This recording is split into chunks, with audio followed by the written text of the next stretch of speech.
Hai semua, Assalamualaikum. Nama saya Amira Afifah, orang panggil saya Effie. So, saya ialah student dekat UIA. Saya ambil course ekonomik sekarang. Sekarang saya second year, second sem. So, saya ada buat service tutor untuk ekonomi SPM. Saya buat service tutor ni daripada saya habis SPM dulu lagi. Saya SPM 2022 sampai sekarang. So, sejam saya charge RM30. Untuk note saya akan bagi and consultation anytime. Kalau kelas fizikal boleh buat dekat UIA Gombak atau dari rumah dekat Shah Alam. Okay, so saya dapat knowledge ekonomi ni semua daripada cikgu saya, Cikgu Siti Mazlina, yang ajar saya time ekonomi, time SPM dulu dekat SMKA Kuala Selangor. So saya harap apa yang saya share ni dapat mudahkan junior saya dan student saya untuk buat revision dalam ekonomi. Dan anything kalau saya tersalah ajar atau tersilap cakap atau ada korang nak tanya apa-apa, tanya kat komen, okay? So, jom kita sambung trial Perak 2025, okay, untuk part 3. Okay, so 21. Penyataan manakah yang betul tentang kos tetap? Okay, so kos tetap ialah bayaran kepada input tetap. Bayaran kepada input tetap. So, input tetap tu apa? Input tetap tu korang ingat je modal dan kilang, mesin dan kilang. Okay, input tetap tu korang ingat je mesin dan kilang. Okay, so input kos tetap ni ialah bayaran dia tetap. Macam kilang kan, katalah sewa kilang, bayaran dia tetap. Okay, so input tetap ialah mesin dan kilang. So kos tetap ialah sewa kilang dan ansuran mesin. Okay, so tetap dia ada dalam jangka masa pendek je. Kalau berubah ada dalam dua-dua jangka masa. Okay, so cuba tengok 21A dia kata apa? Okay, 21A kata kos yang ditanggung untuk mengeluarkan unit output. So, tu ialah kos purata lah. Kos purata. Okay, so A salah. B, wujud dalam jangka masa pendek dan panjang. So, kalau ada dalam jangka masa pendek dan panjang, tu ialah kos berubah. C, pembayaran yang perlu dilakukan walaupun pengeluaran belum. Yes, sebab input tetap, kos tetap ni dia ada dalam output sifar. Dia wujud pada output sifar. Apa maksud output sifar? Output tu ialah produk. So walaupun produk kosong, tak hasilkan apa-apa produk, tapi kilang tetap kena bayar sewa, mesin tetap kena bayar installment dia. Okay, so tak kisahlah hasilkan produk ke tak, tapi disebabkan dia input tetap tu mesin dengan kilang, kita still kena bayar dia. So sebab sifat dia wujud pada output sifar. Okay. So 21C, kenapa disalah? Pembelian yang dilakukan untuk mendapatkan bahan mentah dan proses pengolahan. Okay, so bahan mentah ni ialah input berubah. Okay, untuk input berubah, korang ingat je 2B. Apa 2B? Buruh dan bahan mentah. Alright, so tengok 22 pula. Okay, pilih pernyataan yang benar mengenai hukum pulangan berkurangan dalam pengeluaran firma. Okay, so kalau korang further economics dekat degree, kalau korang berminat, korang akan belajar benda yang sama sebenarnya. Okay, untuk basic dia benda yang sama lah. So, hukum pulangan berkurangan ni kita panggil law of diminishing marginal return. Okay. So, law of diminishing marginal return ni dia nak cakap at certain point, okay, bila tambah banyak sangat buruh, okay, bila buruh banyak sangat, bila dah ada pack sangat modal, so dia akan jadi produk tu akan turun. Maksudnya bila overpack. Okay, overpack. Bila overpack, kilang tu overpack, so produk akan turun. Buruh banyak, patutnya produk banyak kan, tapi over buruh, terlalu ramai buruh, produk akan turun. Maksudnya ada buruh yang free rider, ada buruh yang malas. Okay, contohlah, satu kilang tu sepatutnya 5 orang je dah cukup. Okay, tapi firma ada 10 orang. So, firma hire 10 orang buruh. So bila 10 orang buruh, sebenarnya kerja tu perlukan 5 orang je. So daripada 10 orang, mungkin ada yang terlebih rajin. Okay, mungkin ada 2 orang yang rajin gila hasilkan banyak sangat produk. Mungkin ada 3 orang yang sebenarnya tidur, main phone. Faham tak? Maksudnya sebab ramai sangat, so tak boleh nak monitor semua. So ada kan patutnya perlukan 5 orang je. So bila ramai sangat, ada orang yang tak ada kerja. So bila dia tak ada kerja, dia jadi macam beban je. Maksudnya dia tak ada function. So bila dia tak ada function, bila over sangat buruh terlalu ramai, okay, produk at certain point dia akan berkurang. Maksudnya contoh dia macam ni tau. Contoh, kalau seorang buruh boleh hasilkan ni produk. Seorang buruh boleh hasilkan 2 produk lah kata. Bila 2 orang buruh boleh hasilkan 4 produk. 3 orang buruh boleh hasilkan 5 produk. Okay. So kat sini dah hukum pulangan berkurangan. Apa maksudnya? Boleh hasilkan 4 produk. Tapi 3 orang hasilkan 5 je. Maksudnya, staff ketiga ni, okay, staff pertama hasilkan 2 produk, okay, dah lepas. Staff kedua hasilkan 4 produk. Staff kedua, bila ada 2 orang staff, hasilkan 4 produk. Okay, bila ada 2 orang, hasilkan 4 produk. So, maksudnya seorang 2 produk lah kan? Okay. Tengok, bila ada 3 orang staff, okay, hasilkan 5 produk je. Okay. Maksudnya, staff yang ketiga tu pemalas. Sebab dia hasilkan 1 je. Padahal, staff pertama hasilkan 2. Staff kedua pun hasilkan 2. Okay, daripada sini. Staff ketiga hasilkan 1. So, itulah maksudnya hukum pulangan berkurangan. Kalau input berubah, dia tambah. Okay, input berubah tu apa? Input berubah tu kan 2B. Input berubah 2B. Buruh dan bahan mentah. Kalau banyak sangat buruh ditambah banyak sangat hire staff baru, okay, so ada staff yang akan malas. Okay, konsep dia macam mana? Konsep dia macam tadi tu. Okay, cuba bayangkan. Kalau ada seorang buruh, boleh hasilkan 2 produk. 2 orang buruh hasilkan 4 produk. Okay, so seorang hasilkan 2 kan? Ni seorang hasilkan 2, ni pun seorang hasilkan 2. Bila ada 3 orang buruh, ada 5 produk je. Maksudnya apa? Staff ketiga pemalas. Kita boleh tahu staff ketiga pemalas. Sebab staff kedua hasilkan 2 produk. Macam mana tahu staff kedua hasilkan 2 produk? Sebab 2 orang staff, 4 produk kan? So, 4 produk bahagi 2 orang. 2 staff. So, seorang staff buat apa? Seorang staff buat 2 produk. Okay. Walau bagaimanapun, bila ada 3 orang staff, 3 staff, hasilkan 5 produk. Okay, so 5 output. So, maksudnya staff ketiga ni malas. Sebab staff ketiga ni, dia buat 1 produk je. Tadi staff pertama dah hasilkan 2 produk, staff kedua pun dah hasilkan 2 produk. Staff ketiga pemalas, dia hasilkan 1 je. So, itulah maksudnya hukum pulangan berkurangan. Okay, bila tambah sangat input berubah, jadi overpack dalam firm tu. So, jadi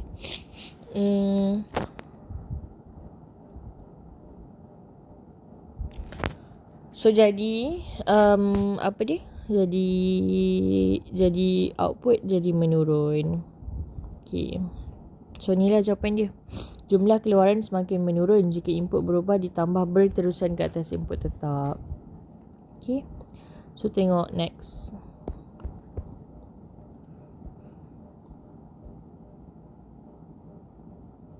Okay, 23. Berapakah untung yang diperoleh syarikat tersebut? So, untung ialah hasil tolak kos. Untung ialah hasil tolak kos. Okay, so hasil tu macam nak dapat? Hasil tu pula ialah berapa harga barang RM seunit. Okay, harga barang tu satu berapa, darab dengan berapa unit yang ada. So, harga barang ialah RM15 satu. Okay, darab dengan berapa unit? Ada 2,000 unit. So, darab. So, jadi 3,000 kan? Ya. 30,000. Okay. Lepas tu, tolak dengan semua kos. So, kos sewa kilang, kos bahan mentah, kos buruh, kos bahan api. Okay. So, 30,000 ialah hasil. Okay, hasil tolak kos 30,000.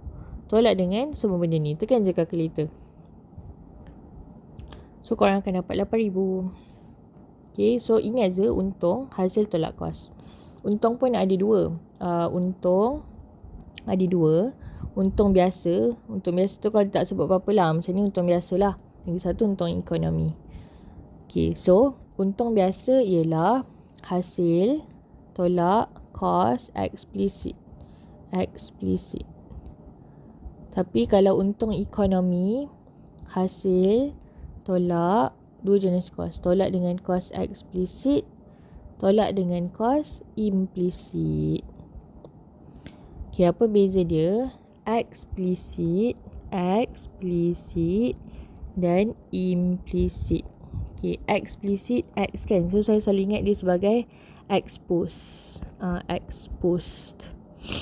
Eksplisit maksudnya expose. Okay, kalau implisit, in. Orang dalam je tahu. Okay, orang dalam je tahu. Okay. Apa maksud eksplisit? Eksplisit ialah expose. Apa yang dia expose? Contohnya semua orang tahu kita ada kilang. So, kita kena bayar sewa kilang. Apa yang dia expose yang semua orang tahu. Orang tahu kita ada staff. So, kita bayar upah buruh. Semua orang tahu kita buat produk, kita perlukan bahan mentah. So, semua orang tahu kita ada kena bayar untuk bahan mentah. Okay, kalau implisit pula, benda yang dalam. Orang dalam je tahu. Contoh, ni ialah gaji Nilofa. Okay, Nilofa dekat company dia sendiri, which is dekat Nilofa. Gaji owner tu sendiri dekat company dia. Okay, contohlah Rizman Ruzaini kan. Rizman Ruzaini, company baju tu. So, Rizman Ruzaini punya kos implisit, kos dalam ialah gaji Rizman Nordin. Okay, gaji owner dia lah. Okay, sama juga macam tudung Fazura. Tudung Fazura kan. Fazura ada tudung. So, company tudung Fazura tu, kos implisit ialah gaji Fazura dalam company Fazura. Okay, dalam company tudung Fazura tu. So, gaji Fazura ialah kos implisit. Kos implisit tu apa? Orang dalam je tahu. So, maksudnya dia benda yang macam private lah. Kita sebagai orang awam, kita tak tahu. So, implisit tu contohnya gaji owner. Okay. Ataupun lagi satu, dulu dia ada kerja lain kan. Terus sekarang dia buat bisnes. So, gaji dia yang dilepaskan kat kerja lain tu, kos lepas lah kira. Macam kos lepas. Kos lepas gaji kerja lama. Okay. So, 24 Kerajaan Malaysia. Okay, so dah keluar dah tajuk Form 5. Okay, so ni tajuk Form 5. Kerajaan Malaysia merupakan majikan terbesar di Malaysia dengan kaki tangan seramai 1.6 juta orang. Apa peranan kerajaan? Okay, so peranan kerajaan ada 4 dalam ekonomi. Yang pertama, peranan kerajaan sebagai pengeluar. Kerajaan keluarkan barang awam dan barang sosial. Okay, itu peranan yang pertama. Yang kedua, peranan kerajaan sebagai majikan. Kerajaan bagi peluang kerja dekat penjawat awam. Doktor kerajaan, accountant kerajaan, lecturer yang ajar dekat universiti awam, cikgu yang ajar dekat sekolah SK, SMK, itu semua penjawat awam. So, siapa bos untuk penjawat awam ni? Bos dia ialah kerajaan. Okay, majikan tu ialah bos. Yang ketiga, peranan kerajaan untuk capai objektif makroekonomi negara. Apa maksud objektif makroekonomi negara? Okay, maksud dia ialah dream kerajaan. So, kerajaan ada dream. Okay, kita ada dream kan? Kerajaan pun ada dream untuk negara. Kerajaan nak capai guna tenaga penuh. Maksudnya pengangguran kurang daripada 4%. Kestabilan harga. Tak berlaku inflasi. Tak berlaku kemelesetan ekonomi. Dan kestabilan imbangan pembayaran. Import kena sama dengan ekspor. Dan last sekali, pertumbuhan ekonomi. Pertumbuhan ekonomi tu ialah improvement kepada ekonomi. So, negara jadi maju. So, nak majukan negara, KDNK kena tinggi. Alright. So, peranan kerajaan yang keempat ialah untuk kawal eksploitasi pengguna, EP, eksploitasi pengguna, dan externality negatif, EN. So, bagaimana peranan kerajaan tersebut membantu ekonomi negara?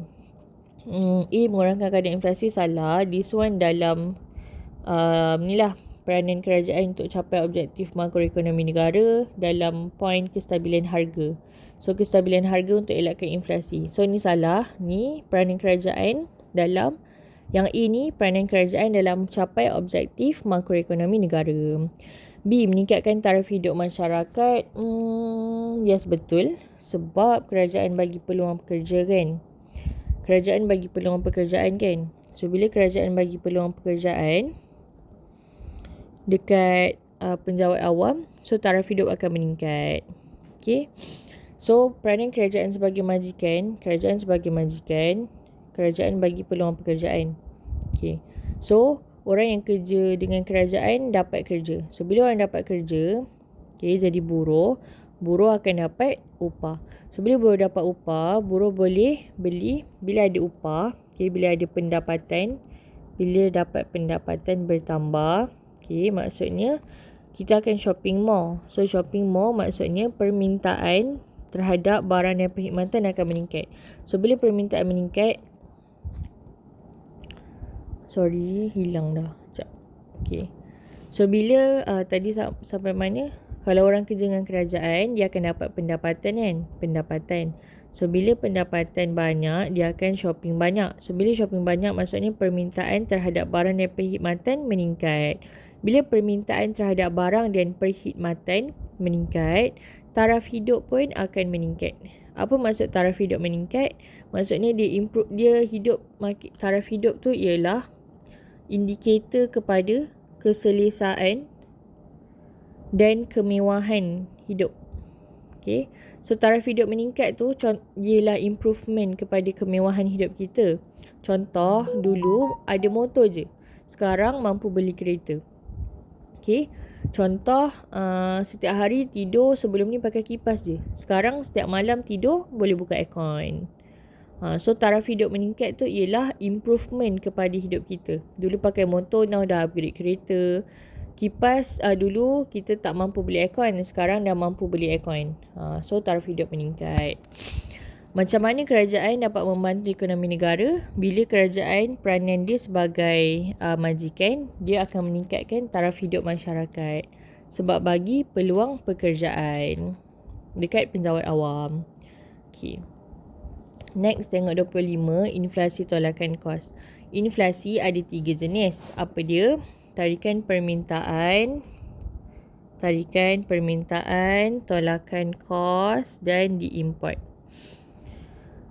Inflasi tarikan permintaan ni berlaku bila permintaan lagi banyak daripada penawaran. Okay, tapi ada 2 sebab kenapa berlaku. Yang pertama, pendapatan masyarakat meningkat. Okay, Y tu ialah pendapatan. So, bila pendapatan masyarakat meningkat, so rakyat akan shopping lagi banyak. So, maybe bonus naik. Okay, bonus naik ataupun orang naik pangkat. So, gaji naik. So, bila gaji naik, orang akan rasa dia kaya, orang akan shopping banyak. So, bila shopping banyak, permintaan meningkat. Yang kedua, faktor dia ialah terlalu banyak penawaran wang dalam pasaran. Apa maksud penawaran wang dalam pasaran? Maksudnya, bank perdagangan, Maybank, RHB, public bank offer banyak loan dekat rakyat. So, bila rakyat ambil loan, rakyat ada duit. So, bila rakyat ada duit, diorang akan shopping banyak barang. So, inflasi tarikan permintaan disebabkan 2 ni lah. Pendapatan rakyat meningkat dan penawaran wang dalam pasaran bertambah. Okay, yang kedua, inflasi tolakan kos. Inflasi tolakan kos ni ialah kos pengeluaran meningkat. Kenapa kos pengeluaran meningkat? Boleh jadi disebabkan harga bahan mentah mahal. Okay. So, contohnya, saya selalu ambil contoh bakery, Komugi. Okay, sebab saya suka makan kat situ. So, Komugi bakery ni, dia hasilkan roti. Okay, so untuk hasilkan roti, Komugi perlukan tepung, Komugi perlukan butter dan yeast. Okay, contohlah. So, bila harga tepung mahal, harga butter mahal, harga yeast mahal, apa jadi kat kos pengeluaran Komugi? Kos pengeluaran Komugi akan meningkat. So, bila kos pengeluaran Komugi akan meningkat, harga roti yang Komugi jual jadi mahal lah. Okay. So, inflasi tolakan kos tu bila mana kos pengeluaran firma meningkat. Okay. Contohnya kalau harga bahan mentah meningkat. Okay. So, yang kedua contohnya kalau gaji upah buruh meningkat. upah buruh meningkat. So maksudnya gaji staff kena bayar lagi mahal. So bila gaji staff kena bayar lagi mahal, ni mungkin daripada dasar kerajaan, okay, buat dasar kerajaan gaji minimum. So gaji minimum dinaikkan. So kalau gaji minimum dinaikkan, contoh dulu daripada 1,500, sekarang dah 1,700. So gaji staff makin mahal. So bila gaji staff makin mahal, firma tu makin terbeban lah, kos pengeluaran dia tinggi. So firma akan naikkan harga barang yang dijual. So inflasi tolakan kos ni berlaku bila firma nak kekalkan margin keuntungan dia. Kekalkan margin keuntungan dia. Okay. Dia tak nak rugilah sebab firma kan nak maksimumkan untung. So, bila firma nak kekalkan margin keuntungan dia, walaupun harga bahan mentah mahal, walaupun upah buruh naik, so disebabkan dia still nak kekalkan untung yang sama, so dia akan naikkan harga produk yang dijual. Okay, last sekali, inflasi diimport. Inflasi diimport ni maksudnya harga barang import jadi mahal. So, kenapa harga barang import jadi mahal? Ada dua sebab. Yang pertama, inflasi dekat negara pengimport. Okay, contohnya Honda. Okay, Honda daripada Jepun. Sekarang ni Jepun mengalami inflasi. Bila Jepun mengalami inflasi, produk keluaran Jepun iaitu Honda jadi mahal. So, Honda jadi mahal. Kenapa Honda mahal? Sebab Jepun mengalami inflasi. Honda daripada Jepun. So, tu sebab pertama lah kenapa barang import mahal. Yang kedua, nilai ringgit Malaysia turun. So, nilai ringgit Malaysia turun ni maksudnya disebabkan import lagi banyak daripada ekspor. Ni berkait dengan kadar pertukaran asing, perdagangan antarabangsa. Okay, so bila nilai ringgit Malaysia turun, maksudnya duit kita dah kurang bernilai. Okay, bila duit kita kurang bernilai, kita nak beli barang daripada luar negara, kita rasa mahal. Contoh, harga Honda sama je. Okay, Honda harga dia sama je. Tapi disebabkan duit kita turun, okay, kita rasa Honda tu makin mahal. Padahal tak pun, sama je. Okay, bagi contoh lain. Kalau nilai ringgit Malaysia turun, katalah kita banding dengan Singapore dollar. Katalah harga Singapore dollar untuk dapatkan 1 Singapore dollar, harga dia ialah RM3. Latest saya tengok RM3.2. RM3.2. Latest lah. Okay. So, 1 Singapore dollar ialah RM3.20. Okay. So, untuk dapatkan, contohnya, kalau nilai ringgit Malaysia turun, so bila nilai ringgit Malaysia turun tu maksudnya untuk dapatkan 1 Singapore dollar, kena bayar lagi mahal. Katalah kita kena bayar RM3.50. Okay. So, bila nilai ringgit Malaysia turun, maksudnya Malaysia kena bayar lagi mahal untuk dapatkan 1 mata wang asing. So, bila jadi macam ni, kita rasa barang kat Singapura makin mahal. Okay. Duit Singapura sama je. Okay, currency dia sama. Bukannya makin naik pun. Tapi sebabkan duit Malaysia yang turun. Dulu nak dapatkan 1 Singapore dollar, bayar RM3.2 je. Sekarang nak dapatkan 1 Singapore dollar, sebabkan nilai ringgit Malaysia dah turun, terpaksa bayar RM3.50. So nak dapatkan 1 Singapore dollar kena bayar lebih. So kita akan rasa barang-barang kat Singapura semua mahal. So itulah konsep dia. Kenapa kita rasa harga barang import mahal? Yang pertama, inflasi negara pengimport.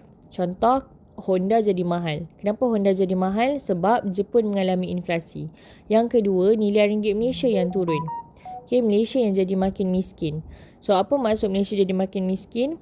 Contoh, untuk dapatkan 1 Singapore dollar, dulu bayar RM3.2 je. Sekarang kena bayar RM3.50. So, bila RM3.50 kan makin mahal kan? So, bila makin mahal, kita akan rasa barang-barang kat Singapura jadi lagi mahal. Okay. So, tu recap lah. Ada 3 jenis inflasi. Okay, so berbalik kepada soalan, ditanya inflasi tolakan kos. So, inflasi tolakan kos ialah kos pengeluaran jadi mahal. Okay. So, kos pengeluaran jadi mahal, pertambahan kos bahan api, pertambahan kos naik. Inflasi tolakan kos kan, nampak je perkataan kos, maksudnya kos naik. Cari je apa-apa yang kos naik. So, A betul. Okay, B kenapa salah? Pengembangan kredit bank perdagangan. Yang ni sepatutnya inflasi tarikan permintaan. Yang ni tadi. Sebab kedua, kenapa inflasi tarikan permintaan berlaku ialah bukan permintaan, saya salah ni. Penawaran wang dalam pasaran banyak. So, bila penawaran wang dalam pasaran banyak, maksudnya bank perdagangan offer banyak sangat loan. So, B merujuk kepada inflasi tarikan permintaan. Reason yang kedua iaitu penawaran wang bertambah. Okay, C, peningkatan dalam perbelanjaan kerajaan. This one dalam dasar fiskal, dasar kewangan mengembang. So tak ada kaitan. D, peningkatan dalam perbelanjaan penggunaan. Okay, so ni pun tak ada kaitan. Perbelanjaan penggunaan tu jumpa dalam form 4 bab 3. Okay, so ada 3 lah perbelanjaan penggunaan. Bila dah dapat pendapatan boleh guna, akan belanja untuk barang tahan lama, barang tak tahan lama, which is makanan dan perkhidmatan. Okay, so tu recap je. Next, tengok 26. Apa kesan ke atas ekonomi kalau bank pusat terus menaikkan kadar faedah ketika berlaku inflasi? So, time inflasi kan bank pusat akan naikkan kadar faedah.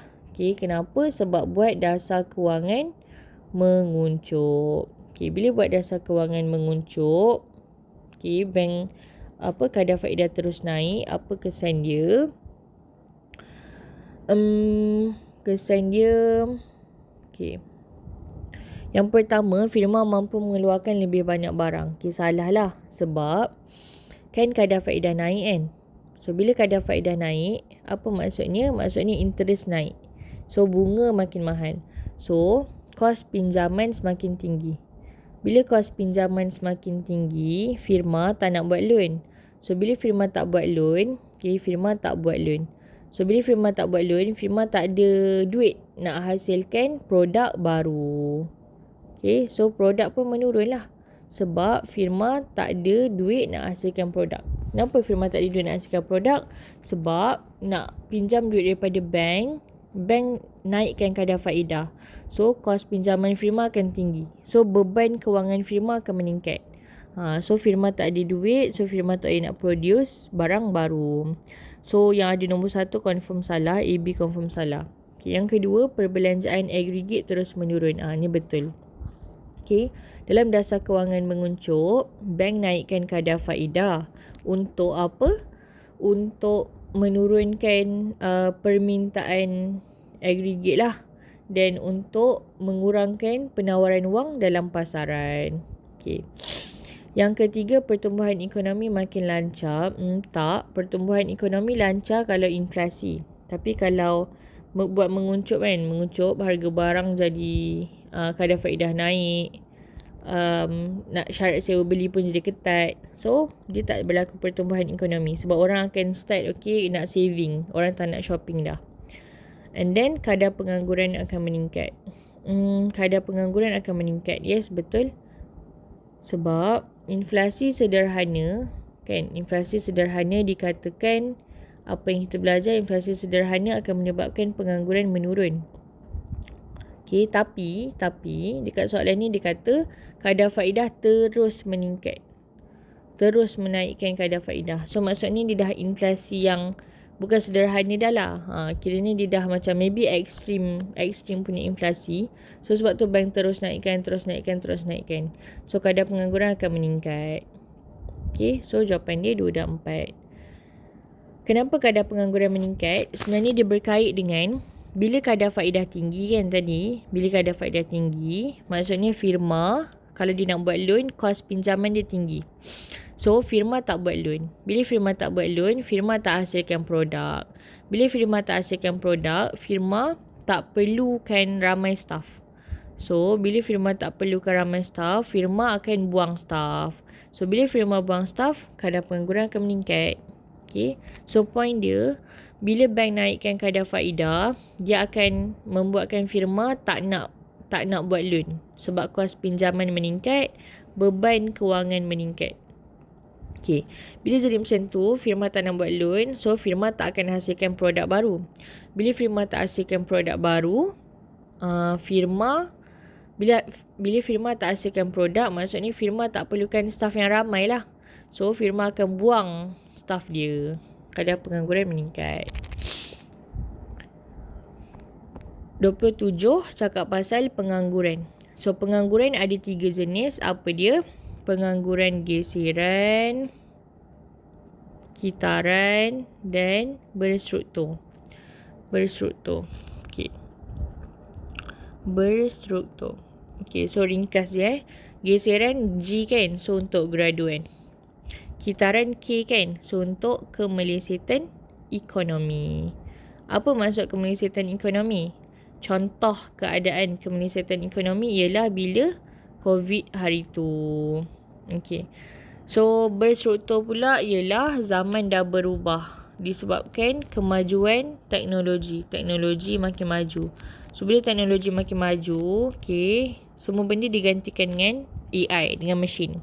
Contohnya pergi restoran sekarang, restoran semua pakai mesin AI. Buat tu yang hantar kat kita makanan kita, dia yang akan ambil order kita. So restoran guna mesin AI. So apa jadi dekat waiter tak ada kerja. So bila waiter tak ada kerja, waiter ialah pengangguran berstruktur lah, sebab dah diganti dengan kemajuan teknologi. So geseran graduan ni dia jangka pendek. Kenapa dia jangka pendek? Sebab dia sementara je. Dia graduan dengan orang yang pindah kerja, orang yang tukar kerja. Sementara dia nak tukar kerja baru tu, nak dapatkan kerja baru, dia menganggur sekejap, tu dipanggil geseran. Okay, geseran G ingat je graduan. Kitaran K ingat je kemelesetan ekonomi. Okay, so soalan kata pasal graduan. So terus ingat G stand for geseran untuk graduan, graduan untuk geseran. Bersifat jangka panjang salah, dia jangka pendek, maksimum 2 tahun. B berlaku kemelesetan ekonomi, salah, kemelesetan ekonomi K kan. So K bila? Kitaran. C peralihan pekerjaan. Okay, ni betul lah peralihan pekerjaan. So kalau orang yang sorry bukan peralihan kejap. Kawasan sumber asli. So kawasan sumber asli ni berstruktur lah kan. Berstruktur lah. Ni sebab berstruktur. Ni sebab sumber bahan mentah yang dah tak cukup. So dia dah tak ada kerja sebab kerja dia bergantung dekat sumber bahan asli ni. Okay, so dia tak ada kemahiran kerja lain. So kalau cakap pasal graduan, peluang pekerjaan, peluang mendapat gajian tinggi. Okay, so pengangguran geseran ni boleh jadi juga sebab dia terlalu memilih. Graduan terlalu memilih. Contohlah dia nak sangat jadi lecturer. Okay. Tapi dia tak nak, dia tak rela untuk gaji lecturer kan banyak kan. So dia tak rela untuk jadi tutor biasa je dulu. Contohnya macam tu lah. Okay, so graduan ni, kenapa ramai graduan tak ada kerja? Okay, kenapa ramai graduan mengalami pengangguran geseran? Sebab dorang terlalu memilih. Dorang nak sangat dream job, tapi tak sanggup nak kerja yang selain daripada tu. So 28, cukai langsung ialah cukai yang dikenakan terhadap. Okay, so cukai ada 2 kan. Cukai langsung dengan tak langsung. Okay, apa beza? Langsung ni, dia punya beban tak boleh pindah. Apa maksud beban tak boleh pindah? Orang tu juga yang kena bayar. Contohnya, cukai pendapatan individu. Okay, kalau tak langsung, beban dia boleh pindah. Beban cukai tu boleh pindah ke orang lain. Contohnya apa? Cukai barang dan perkhidmatan. Okay, so ni diminta contoh lah. Cukai langsung ialah cukai yang dikenakan terhadap. Okay, so A pemilik rumah. So pemilik rumah ni kan duduk atas tanah kan. So dia kena bayar cukai tanah. So cukai tanah ialah cukai langsung lah. Sebab pemilik rumah tu, owner rumah tu yang directly kena bayar. Dia tak boleh, beban cukai tu tak boleh pindah. Pembeli kereta daripada Korea. Pembeli kereta daripada Korea. Yang ni duty. Ni duty import lah kan. Sebab import daripada luar. So duty import tak langsung. KC getah dieksport ke luar negara ni cukai. Ni duty export. So duty export, duty import semua tak langsung. Okay, di buruh asing. So buruh asing ialah levy. Levy pun tak langsung. 29, maklumat di bawah berkaitan dengan matlamat dasar kewangan. Okey, menambah bekalan wang dalam ekonomi. So maksudnya dasar kewangan mengembang lah. Nak kembangkan ekonomi, nak majukan ekonomi balik, cara dia tambah penawaran wang dalam pasaran. So cara mana yang berkesan? Okey, mengembang ni kita nak banyakkan penawaran wang dalam pasaran. So kalau kurangkan kadar cukai salah, sebab cukai ni dalam dasar fiskal. Okey, dasar fiskal siapa buat? Dasar fiskal kerajaan buat. Sekarang ni soalan minta dasar kewangan. Dasar kewangan siapa buat? Bank Negara Malaysia. Okey, so first salah. First confirm salah, A, B confirm salah. Yang kedua, membeli surat jaminan kerajaan. Yes, betul. Bila berlakunya, bila nak kembangkan ekonomi, okay, bila nak buat dasar kewangan mengembang, nak tambah bekalan wang dalam ekonomi, Bank Negara Malaysia akan beli surat jaminan kerajaan. Okay. So, saya anggap surat jaminan kerajaan ni sebagai macam investment lah lebih kurang. Okay. So, Bank Negara akan beli surat jaminan kerajaan. Okay, so siapa yang akan jual? So, bila Bank Negara beli daripada surat jaminan kerajaan, yang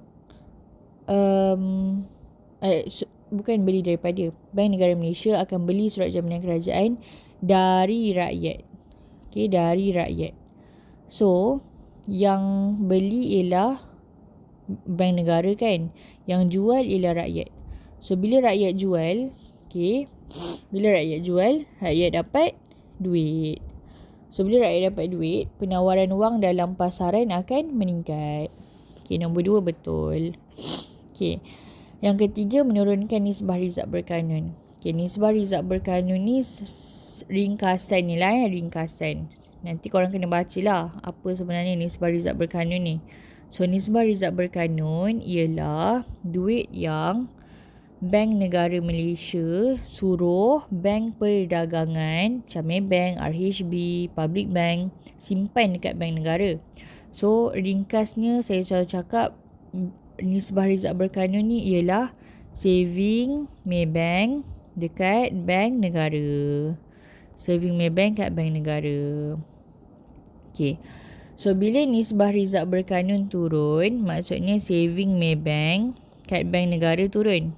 Okay. Bila saving Maybank kat Bank Negara turun, maksudnya baki duit Maybank banyak kan? So, baki duit Maybank banyak.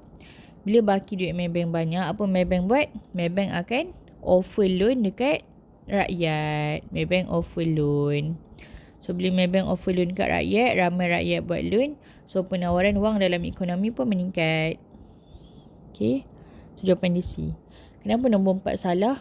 Perbelanjaan kerajaan di dalam dasar fiskal. Dasar fiskal yang pertama tadi cukai dengan yang ni perbelanjaan kerajaan dasar fiskal. So, 29 jawapan dia C. Okay, 30. Apa kesan penurunan kadar faedah terhadap pengguna? Okay. Kalau kadar faedah turun, okay, A dikata kos pinjaman meningkat, salah lah. Kalau kadar faedah turun, maksudnya interest turun. So, bila interest turun, kos pinjaman turun. Bila kos pinjaman turun, maksudnya beban kewangan turun. Beban kewangan turun. Okay. B, pengguna akan mengurangkan jumlah pinjaman. Salah. Bila kadar faedah turun, maksudnya kos pinjaman turun kan. So, beban kewangan pun turun. So, orang akan lagi rasa nak buat loan lah. Sebab buat loan murah je. And then, perbelanjaan pengguna dalam ekonomi akan meningkat. Pengguna perlu meningkat lebih banyak. Okay. So, perbelanjaan pengguna dalam ekonomi meningkat. Sebab apa? Sebab kadar faedah rendah. So, kos pinjaman rendah. Bila kos pinjaman rendah, maksudnya beban kewangan rendah. Bila beban kewangan rendah, maksudnya nak buat loan tu murah je. Kalau nak buat loan baru tu, kita tak payah bayar banyak pun. So, kalau tak bayar banyak, ramai orang akan buat loan. Bila ramai buat loan, ramai ambil loan, so permintaan terhadap barang dan perkhidmatan akan meningkat. Okay, D kenapa salah? Sebab pengguna perlu menyediakan lebihan wang. Okay, kalau kena Sediakan lebihan wang ni maksudnya beli inflasi lah. Beli inflasi, harga barang jadi mahal. So, kena sediakan lebihan duit. Okay, so dah habis untuk part 3. Nanti kita sambung part 4. Thank you for watching. Bye.